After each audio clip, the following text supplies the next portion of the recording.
আমারে আনিস আলমগীর, আজকে আনিস আলমগীরের নামটা যেহেতু আপনি বলেছেন কিনা জানি না, 2 বছর আগে আনিস আলমগীর ওখানে আমি একটা কমেন্ট করলাম, ওনাকে শাহবাগ লেখা যে আপনি তো এই শাহবাগী ঘরানার এইটা, সে উঠে আমার রিপ্লাই দিল, হ্যাঁ আমি গর্বিত শাহবাগী, আমার কাছে এখন স্ক্রিনশট আছে।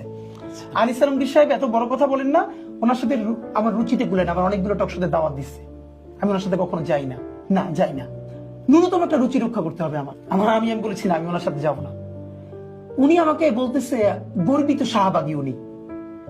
তখন আমাকে জিজ্ঞেস করতেছে আপনি শিবিরের কোন পোস্টের? আমি রিপ্লাই কি দিয়েছিলাম জানেন? আমি শিবিরের শাহবাগ বিষয়ক সম্পাদক।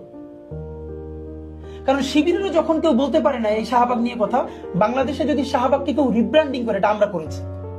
শাহবাগকে জনতার ওই যে এলিট যেই মব ছিল, আবার দেখেন এখন মব আসছে না তো, 100 বছরের মধ্যে রাষ্ট্রীয় স্পন্সরশিপের সব থেকে বড় মব হলো শাহবাগের মব।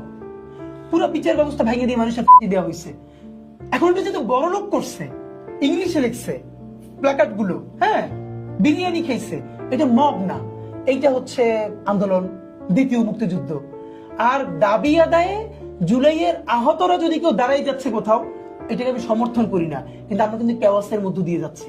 দেশ ভাঙে চলে যাওয়ার কথা ছিল, সেইটা যায় না, আল্লাহর রহমত, সেইটা কিন্তু প্রচুর মব। এগুলো আমাদের এখানকার নেগেটিভ। তো এই জন্য হলো আমরা একটা স্বতন্ত্র রাজনীতি নির্মাণ করেছি আলহামদুলিল্লাহ।